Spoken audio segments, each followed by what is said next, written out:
You're listening to The Corbett Report. CorbettReport.com.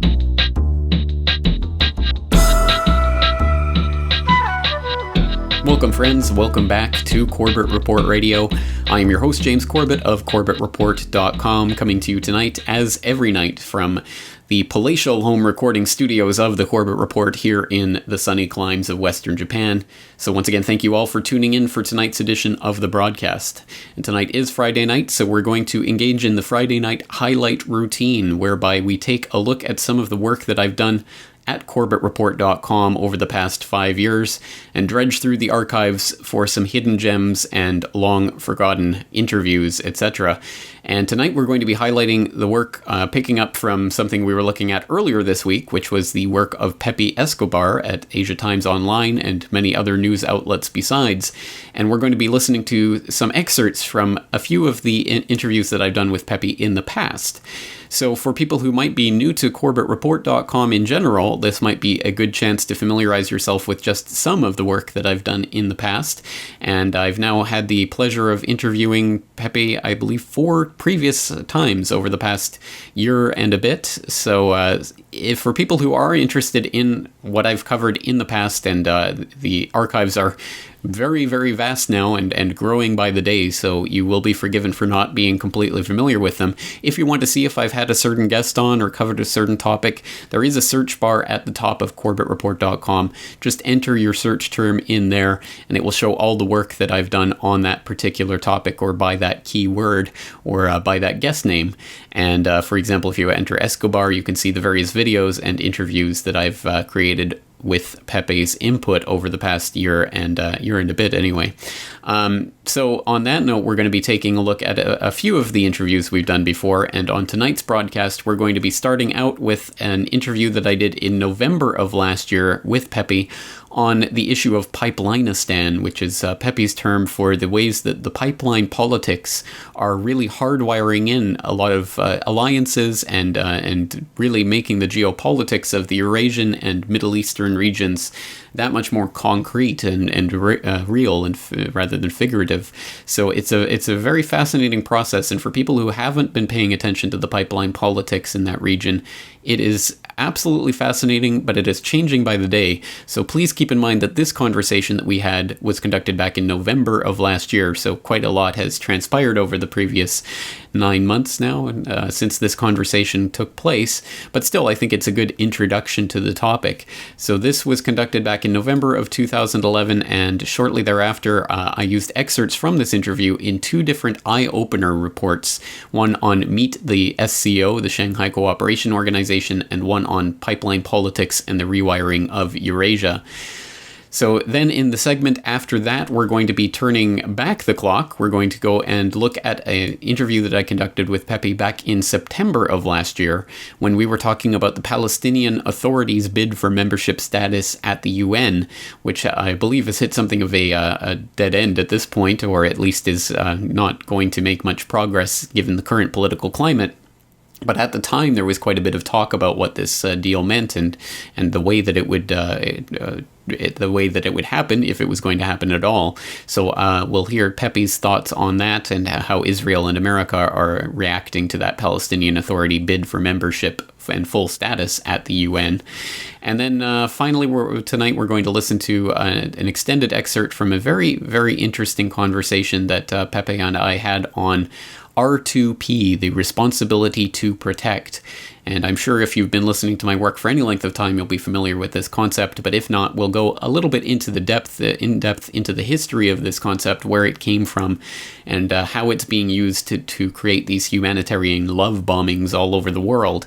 And we'll be listening to specifically some excerpts from this interview that was conducted in March of this year and was featured in a GRTV feature interview called R2P, Imperial Conquest by Another Name. So that's the playlist, that's the order for tonight's program. I will be back at the end of tonight's broadcast to wrap things up, but until then we'll just be listening to those excerpts, and the links to all of these things, of course, will be up at CorbettReport.com. So hang on right there, we'll be right back with Pepe Escobar. Make them backtrack fast like we're settling scores. Time to reboot and recruit.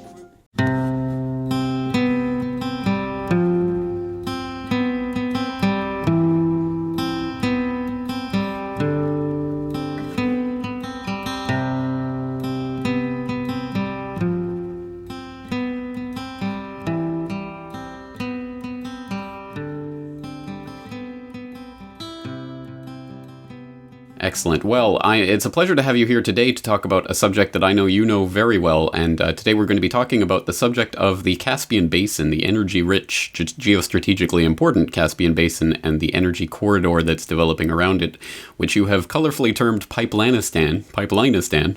So I'd love to hear more about that. And I think in order to get everybody on the same page so that we all know what we're talking about, perhaps you can give us an overview of the region and some of the main power players in it.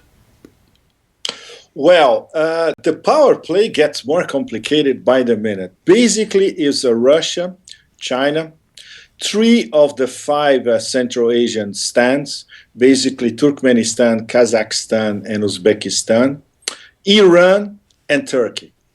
So, and it's an area that spans most of Eurasia, if we look at it. And in terms of energy sources, oil and gas, if you consider Russia and the Central Asian stands, it's the other major Persian Gulf, let's put it this way, many times over, in fact, because Russia, the largest oil reserves in the world, and also the largest gas reserves in the world. Russia exports more oil than Saudi Arabia. This is something probably many people don't know. They export over 10 million barrels a day, which is over 1 million barrels more than Saudi Arabia. And on top of it, they have the largest gas reserves on the planet. Iran is a match. Turkmenistan could be a match. Qatar is a match, but Russia is still ahead of everybody else. So what we have, I term Pipelineistan because, yes, the chessboard, the main players are pipelines.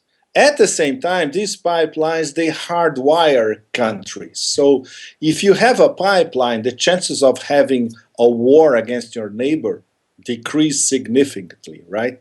So the power play is especially between the US and Europeans to a certain extent, because they badly need energy, especially from Russia. And on the other side, we have the Chinese. The Russians, they are playing to both sides. They're playing to Asia, and they are playing to Europe. The American companies, they are more or less excluded from it, but the US would like to more or less coordinate what the European policy on energy is.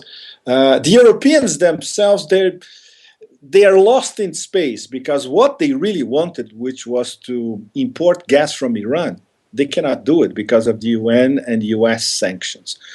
Turkey is a crucial transit country. And the key players in Central Eurasia, the Central Asian stands, they want to sell gas to everybody, especially Turkmenistan, which is a gas republic, more or less like Qatar, in fact.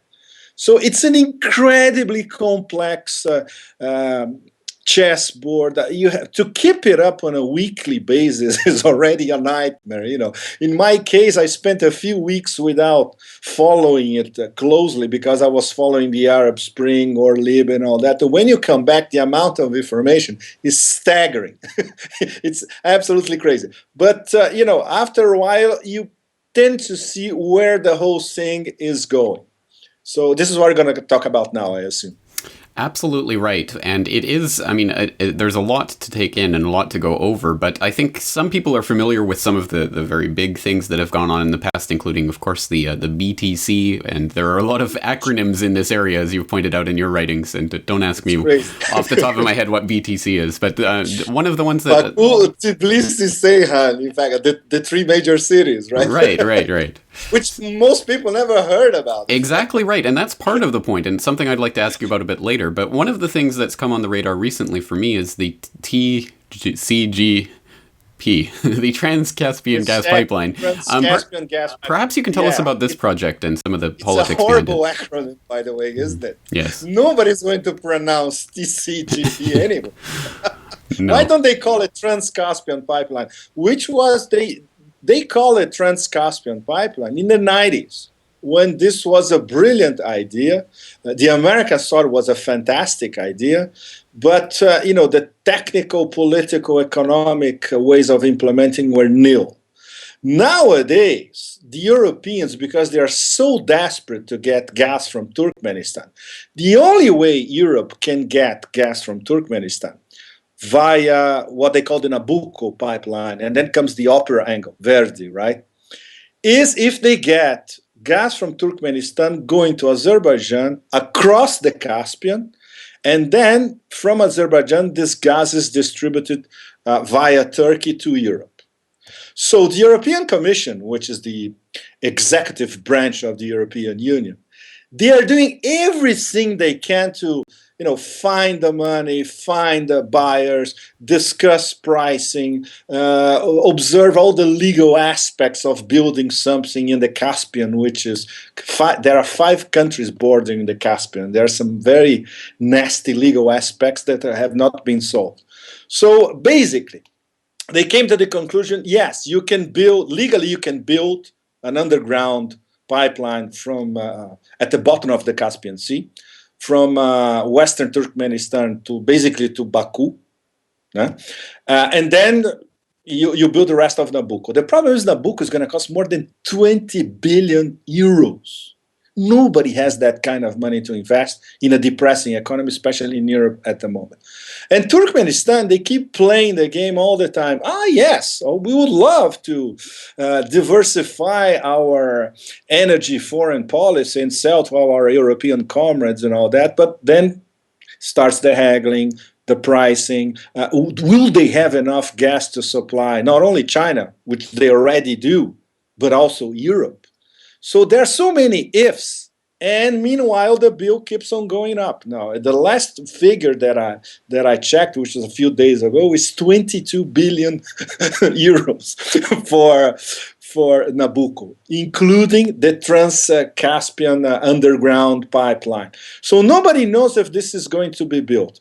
It depends. One, the European Commission finding enough sources of investment. Number 2, make sure that Turkmenistan has enough gas to divert to this pipeline and to Europe. And number 3, what is Turkmenistan's game? And nobody really knows, because the ruler, the spectacularly named Gurbanguly Berdimuhamedov, which is the successor of Niyazov, which was a surrealist Kafkaesque character. And Gurbanguly is a more pop version of Niyazov. There's a video of Gurbanguly on YouTube singing a folk song that apparently he composed. That is one of the most outrageously funny things you can watch on YouTube. I seriously recommend to your viewers, check it out. So we don't know what Gurbanguly is going to do, actually. And on the other side, the Chinese. You know what the Chinese did? They went to Gurbanguly, to Niyazov, in fact, years ago, directly. They said, look, we need your gas. We built the whole thing. We built the whole pipeline. Just give us a good price and forget about the rest. So, for 2 years now, they're getting Turkmen gas via a pipeline that they built from Turkmenistan, crossing Uzbekistan to Western China. The Europeans in the economy, like in the state that we know at the moment, where are they going to find 22 billion euros among 5 or 6 countries that are heavily interested between Northern Europe and Southern Europe to build this pipeline? I don't think this is going to happen, at least in the next few years. It seems unrealistic, doesn't it? And as you point out, there's a lot of things that go into these types of pipelines in regards to the deals that have to be made between different countries that it crosses through. Perhaps you can talk about some of those types of politics that are involved with these types of deals. It's extremely complex. Look, I'll give an example in Europe. Russia came up with the brilliant idea of building 2 different pipelines to sell gas to Europe. The Nord Stream and the South Stream. The South Stream is competing with Nabucco. Nabucco is the preferred European American option. And South Stream is the Russian option. But it's cheaper and can be built in record time, unlike Nabucco, which they don't even know where the money is coming from, right? And Nord Stream was already built in record time, respecting a lot of very complex ecological regulations, because it goes through the Baltic. And the Baltic states, they said, no, protect the ecology, otherwise don't even think about it. And the Russians did it. It cost a fortune. It cost at least $15 billion. the last number that we have, maybe more. But this politically, it was very clever because there was one guy who pulled that off, and his name is Vladimir Putin. And why? Because he dealt directly with heads of government. In the case of Germany, Putin dealt with Gerhard Schröder when he was still prime minister. And no wonder that Gerhard Schröder is one of the major shareholders of the consortium that operates Nord Stream. And with South Stream, Putin dealt directly with Berlusconi until virtually yesterday. And that's why South Stream, in terms of supplying South Europe, is on a much better stage than Nabucco. Because Nabucco is a mess. Even governments don't agree. But South Stream, because the Russians dealt directly with governments, and government of Hungary as well, they offered a lot of stuff, building plants, you name it. So Putin, the Putin strategy, when you look at it, is absolutely brilliant. Because not only he cornered most of the European market, north and south. To give an idea, Gazprom now supplies 25% of Europe's gas. And they plan to get to 30% in 3 or 4 years. That's amazing, you know. So this means that, yes, Europe is dependent on Russian gas, but because the Russians knew how to negotiate. And if you go to Brussels and you talk to those bureaucrats in Brussels, they're always complaining that the Russians are tough negotiators. No, they're good negotiators. That's another story. Yeah. Wow, look. In fact, I've been losing sleep lately thinking, what is the Bibi Netanyahu government is thinking actually lately? Because they have managed to antagonize the only two powers that were more or less supportive of Israel in the region, Turkey and Egypt. We know what happened in Egypt a few days ago when the so-called mob invaded the Israeli embassy in Cairo. That was not a mob. This was part of protesters that have been in Tahrir Square since February. And if you talk to the average Egyptian in Cairo or anywhere else in Egypt, and you start talking about the Camp David Accords, I would bet with anybody that at least 95% of them will say, okay, look, let's abrogate the Camp David Accords now or yesterday. Obviously, considering that we are in a situation that we have a undisguised military dictatorship in Cairo at the moment, and Tantawi, by the way, was very, very close with all past governments in Israel, Olmert, Livni, Barak, Bibi, you name it. Nothing's going to happen nowadays. But if we have free and fair elections in Egypt, if we have a really sovereign government in Egypt elected by the people, the first thing in terms of foreign policy they're going to do is let's review the Camp David Accords. So what happened in Egypt a few days ago in Cairo is a taste of things to come. And then there's the other aspect, which is the Turkey angle. As we speak, at the moment, Turkey practically cut off diplomatic relations with Israel. This is because of the Mavi Marmara incident, of course, and the fact that the Israeli government still refuses to make a formal apology for the Mavi Marmara because they allege it was in self-defense. Obviously, Turkey, they have a policy they call zero problems with their neighbors, elaborated by their foreign minister, Professor Davutoglu. Great scholar, it's a great policy. It had been working until recently, but there are now two huge cracks. Israel and what to do about Syria. So in terms of Syria, the Turks are more or less backtracking and say, look, let's try to give the benefit of the doubt. Let's say few more weeks at least to Bashar al-Assad. So we try to keep what we built in these past 2 years or so, which is the Tehran, Ankara, Damascus alliance in terms of foreign policy, in terms of integrating the region. The problem is now that Turkey has to face this Israeli intransigence. And now they came to the conclusion that there's no way there can be any negotiation with a government headed by Bibi, controlled by settlers, basically, and with Lieberman, former Moldova bouncer, as foreign minister. So this is the, more or less the landscape as Israel gets to this meeting at the UN. What's going to happen over there? Of course, nobody has a crystal ball. We have an idea, what is going to happen in terms of the UN General Assembly. We're going to have 140, 150 countries, at least, from all over the world, different continents, maybe not including the European Union as a bloc, voting in favor of the Palestinian Authority being admitted at UN as a state and not as an observer anymore. So what's going to happen after next? So this means the world gives a moral vote of approval for the idea of a Palestine state, even though it's not the reality of a Palestine state. Because what does the government of Bibi want, basically? A collection of Bantustans, which is not a sovereign state, with no defined borders, because Israel itself has no defined borders, with no independent foreign policy, incapable of patrolling their own airspace and the seas in front of Gaza, for instance. So this is unacceptable in terms of international law. But from the point of view of the Palestinians, this is a first step, because then if they are admitted as a state by the UN, they can, for instance, start suing the Israeli state for all sorts of misdeeds. They will be supported by most of the real international community, not the US, NATO countries compound that they call international unity. So what would be the next step? Would be for the US and the EU to recognize Palestine.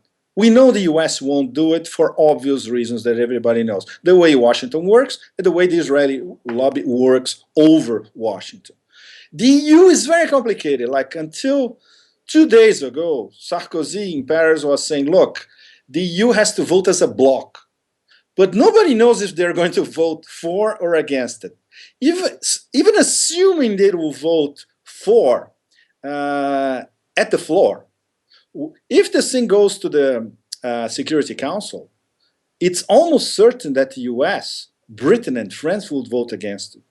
Even though you don't need the Security Council vote to legitimize a session of a state. This is done by the General Assembly. So it will be clear who's against the idea of a Palestine state if this thing goes to the Security Council. So this is the only card left for the Palestinians at the moment. Look, let's have a global public opinion on our side. And then we don't know what's going to happen next, because it will depend on the Israeli response. And the Israeli response, considering the facts on the ground, which is, let's build more settlements and let's not negotiate. And considering the formation of this Bibi government could be a really hardcore response, right? Absolutely. Well, you bring up so many good points there, but one point that I don't really know, you bring up the point that this accession, the membership bid would be taking place in the General Assembly, not the Security Council. What is the procedure for this? Is it simply a majority vote? Yes, it is a majority vote. So if you have 140 and 150, and most of them already committed, that's it. It's a simple majority. That's what is required. So now we have 193 states in the UN, I think, and now with Southern Sudan 194. If you have 150, it's in the bag.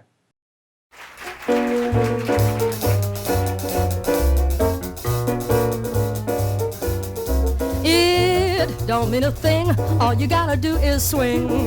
Do-ah, do-ah, do-ah, do-ah, do-ah, do-ah, do-ah, do-ah. It don't mean a thing, all you gotta do is sing. Do-ah, do-ah, do-ah, do-ah, do-ah, do-ah, do-ah, do-ah. It makes no difference if it's sweet or hot. Just give it everything you've got. Oh, it don't mean a thing, all you got to do is swing. Do-ah, do-ah, do-ah, do-ah, do-ah, do-ah, do-ba-do-ba-do-ya.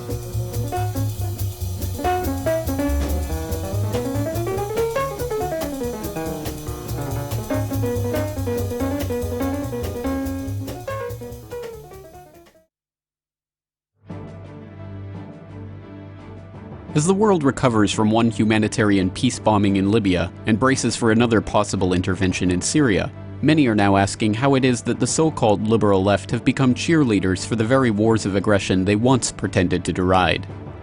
As longtime investigative reporter Pepe Escobar explains, an obscure international doctrine called Responsibility to Protect, or R2P, has been the main tool for shaping this new paradigm for the continuation of NATO's imperial power grabs around the world. This is the GRTV feature interview with your host, James Corbett, and our special guest, Pepe Escobar. Yes, look, R2P became famous all over the world, of course, because of Libya last year. But this is a long story. This is a 10-year-long story. Probably many people don't remember that. So I think it's important to come back to 2001, when the original concept was actually masterminded by this fabulously named International Commission on Intervention and State Sovereignty. This was actually a panel. Was sponsored by the Canadian government, by the way, with some foundations backing it. And the leader was definitely not a warmonger, was a very good guy, to put it this simply. The former Australian Prime Minister, Gareth Evans. So the idea, the original idea was, I quote them, international community had a moral duty in terms of humanitarian intervention. So the original idea, of course, was altruistic. They were probably thinking about Rwanda. They were probably thinking about the Congo. They were probably even thinking about the Khmer Rouge in the 70s, right? So, but let's see how this evolved in the long run. In 2004, this original idea was already being debated at the UN. And Kofi Annan established a panel to debate it.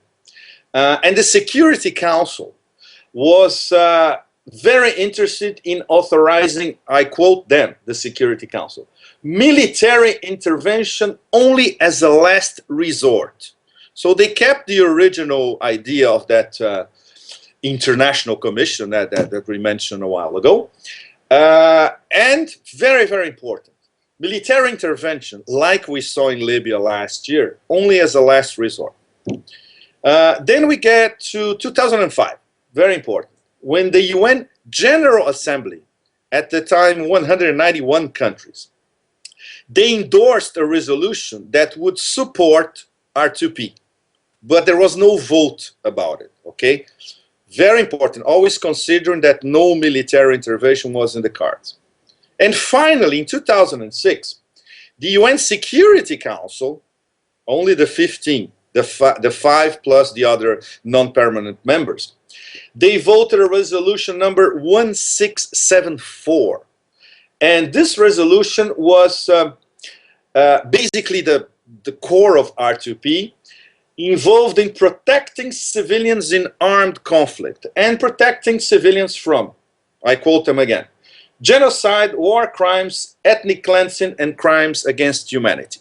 So if we look at this timeline, it looks very altruistic and very humanitarian. But the thing is how major foreign powers were going to use this carte blanche from the UN Security Council.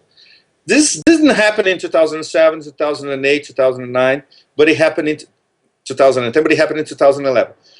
This didn't happen, for instance, in late 2008, early 2009, when Israel invaded Gaza, bombed Gaza, and killed at least documented 1,400 people, including a lot of women and children. Nobody talked about R2P.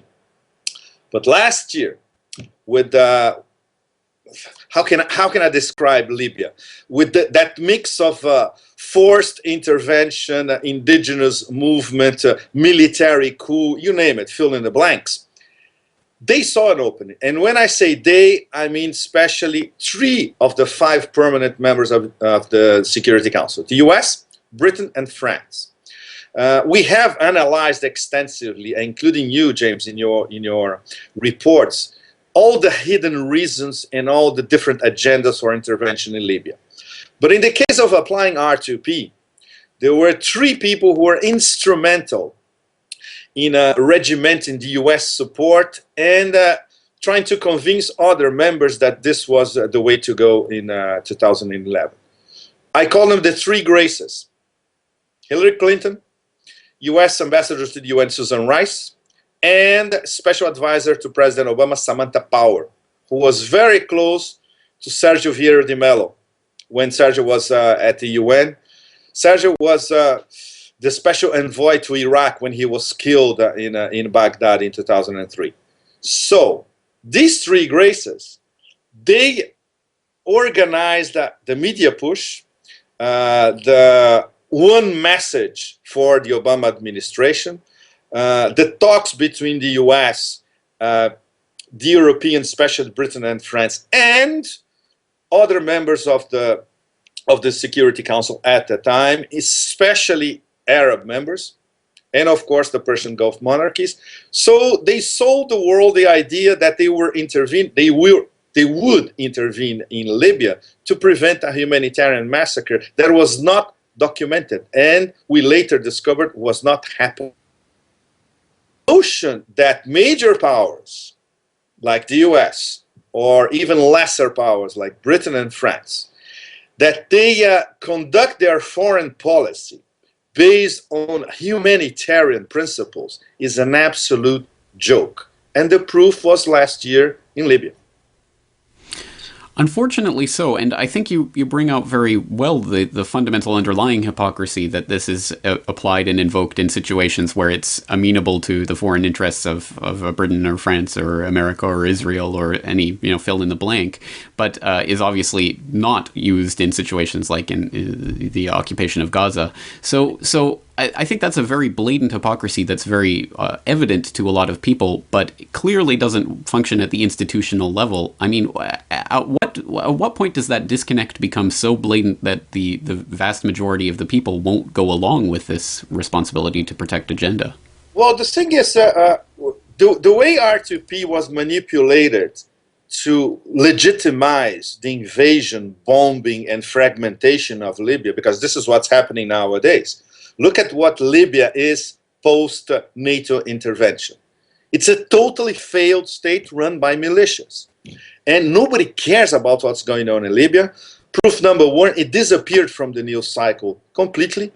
Proof number two, what only matters to the so-called international community, which, as we know, is comprised of US, Britain, France, Tel Aviv, and the Persian Gulf monarchies, and nobody else. Maybe Turkey sometimes, no? Or Japan or South Korea. This is the international community. The only thing that mattered for them was the oil, gas, and further on, the water, of course. This is in terms of the three major French water companies. And nobody cares what's going to happen to Libya. Libya is going to be mired in civil war for years and probably decades from now on. But nobody cares. Okay. The thing is, a lot of very important countries at the moment, including the fourth top BRIC. Now it's BRICS with South Africa, but the fourth top BRIC, Brazil, Russia, India, and China, and Germany, they saw how R2P would be instrumentalized to become basically the entry point for an armed intervention, which is condemned by the original idea of R2P itself, as we were talking a while ago, right? So that explains why they abstained from the vote in UN Security Resolution 1973.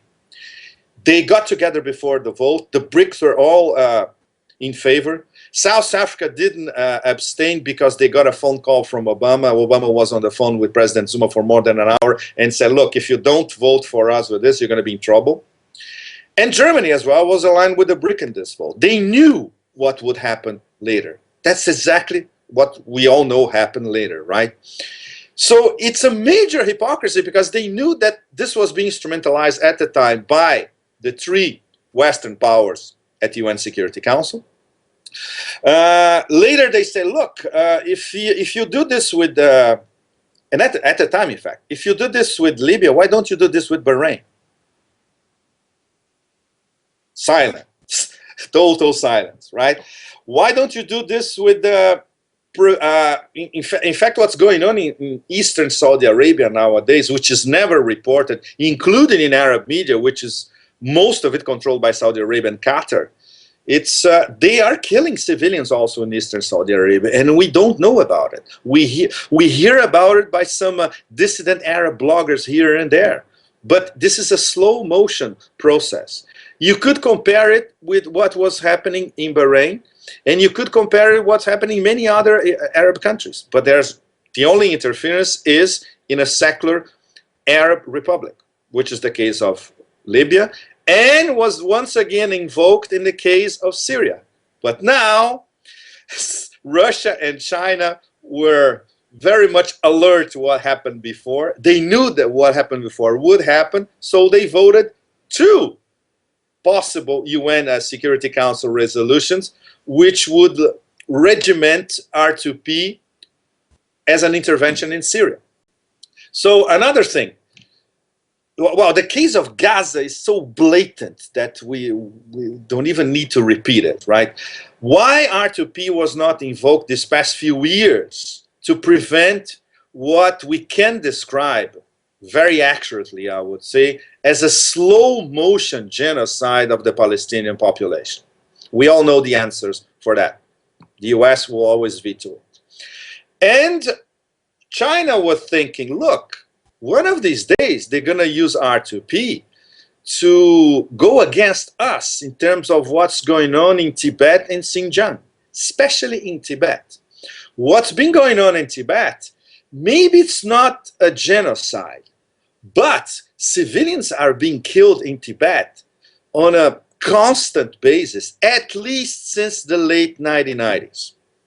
Only to talk about this past 10 years, in order to talk about the span covered by R2P, when they started discussing R2P in 2001. In Xinjiang, it's the same thing. Xinjiang, there are 500,000 Chinese troops basically occupying Xinjiang, which is basically an immense desert with one big city, Urumqi, lots of villages, and the rest is desert, but with lots of oil and gas, and very close to Central Asia and close to Russia as well. It's a very strategic area for China. And China simply cannot envision any splitists, as they call it, movement in Xinjiang, right? Russia was saying, look, maybe they could use this against us in terms of Chechnya. In Chechnya, there was, or there has been since the mid to late 80s, a civil war going on that was won by the Russian army at the price of a slow motion genocide as well, by all means. So it depends, of course, on which major foreign power is conducting the framing of R2P. If it's the US, Britain, and France, it works because it's for our Western interests, right? But if it's going to be directed against Russia and China, other big powers, they know there's absolutely no chance that this will go on because it will be vetoed at the UN Security Council. So in terms of an international consensus about R2P, there is none whatsoever, right?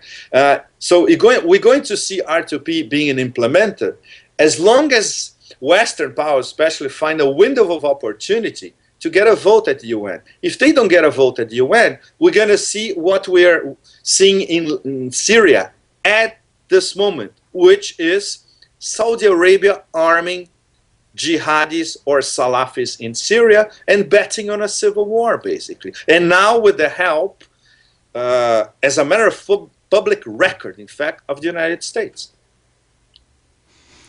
So let's flesh out that narrative a bit, because it seems like you're painting a picture that in the Libyan example, Russia and China abstained, and they learned their lesson from that. In Syria, they've vetoed the resolutions trying to implement the same policy. So does that indicate that from here on out we can expect to see Russia and China giving more pushback to this idea? Yeah. Definitely. Oh, yes, definitely. And the non-aligned countries as well. We cannot forget that 120 plus members of the non-aligned countries. Many of these countries are not exactly Western liberal democracies, as we know. And many fear that R2P could be used against themselves. So the original idea of R2P, of course, it is very altruistic and it is a fabulous idea. But why nobody thought about that before or during the Rwanda massacre? Why nobody thought about that? The genocide in the slow motion genocide in Palestine has been going on for 50 years. And I can't imagine that nobody at the UN or high-minded politicians such as Gareth Evans in Australia never thought about implementing R2P at the UN Security Council level. So why now? Right? Why now? Because now we are watching a total reformulation of that axis from Northern Africa to the Middle East, which is part of what the Pentagon used to call arc of instability. There's a lot of what American neocons gleefully call creative destruction going on. So if you can advance a Western agenda in terms of the Mediterranean as a NATO lake, or more pro-Western governments in all these countries, a less unsavory dictatorship, but still defending interests of Western companies and Western governments in that area, why not? So any weapon is available, any weapon is good, including R2P.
Welcome back to the broadcast, friends. Welcome back to Corbett Report Radio. Once again, this is James Corbett of CorbettReport.com, and you have been tuned into the Corbett Report Radio program here on Republic Broadcasting, as tonight we've been dipping into the CorbettReport.com archives for some of my previous conversations with Pepe Escobar of Asia Times Online, and many, many other sites besides. So I suggest that you do a quick startpage.com search for Pepe Escobar if you're unfamiliar with some of his writings and works.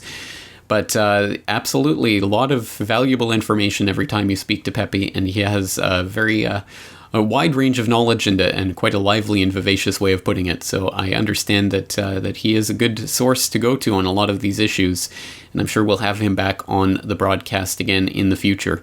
So that's going to do it for tonight in terms of that, and I hope that once again you will use the Corbett Report archives as the resource that it is.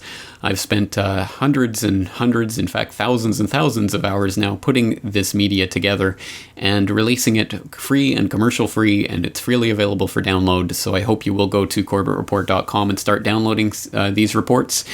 And as always, if you do appreciate the work, all I ask is that, one, you spread the word about this work and any particular interview or radio show or podcast or video or article that you find particularly valuable. I hope you will help spread that word to others. At the very least, just spread the information. I don't care if you actually spread my particular work on the subject. The information is what's important. And secondly, if you do appreciate the work that I've been doing on these issues, I do appreciate your support out there, and I do rely on your support in order to keep this going, as this is listener-supported media. So details on how you can support the Corbett Report monetarily can be found on CorbettReport.com/support. So that's going to do it for another week of broadcasts here on Corbett Report Radio. Again, quite an interesting week, focusing quite a bit on the Asian region, with talking about the Tokyo Tea Party, talking about Australian perspective on the Asia-Pacific region, and of course also looking at some truth music. So a very interesting week, and another interesting week lined up for you next week, where we're going to be traveling through the wonders of Skype to Malaysia and to Korea for some of our guests next week. So again, another interesting week on the broadcast, and also for people out there who are interested in and or subscribed to my podcast feed. You might notice that I had the week off last week, but I will be putting out a new podcast episode again starting next week and every week thereafter. I will be putting up podcast episodes. Once again, that goes up on Mondays on CorbettReport.com. And there are also videos and interviews and articles and other goodies that go up there on pretty much a daily basis. So once again, if you want to subscribe to the RSS feeds, those are completely free, and you can subscribe and stay up to date with all of the various work that I'm putting out there on CorbettReport.com. And also, just on another note, for people who are interested in my subscriber-only newsletter, we will be, of course, releasing another edition of the newsletter tomorrow. That's Saturday. Every Saturday, the newsletter will go out. This Saturday, I have my International Forecaster editorial. Will be on A Rock and a Hard Place, Navigating the Bankster's Trap, talking about the dialectic and the ways that we can be really engineered into supporting one side or another of a false choice and making that false choice our unfortunate political reality. So a lot to think about there, and I hope you will join me for that by subscribing to that Corbett Report newsletter for as little as 100 Japanese yen a month, although there are different options if you'd like to contribute more to help support this work. Once again, I want to thank each and every one of you out there for listening and for helping to spread this word, and for those of you who are subscribers to my work or buy my DVDs, thank you so much. I could not do this without you, and I'm looking forward to talking to you all again next week. So until then, thank you all for listening, and take care.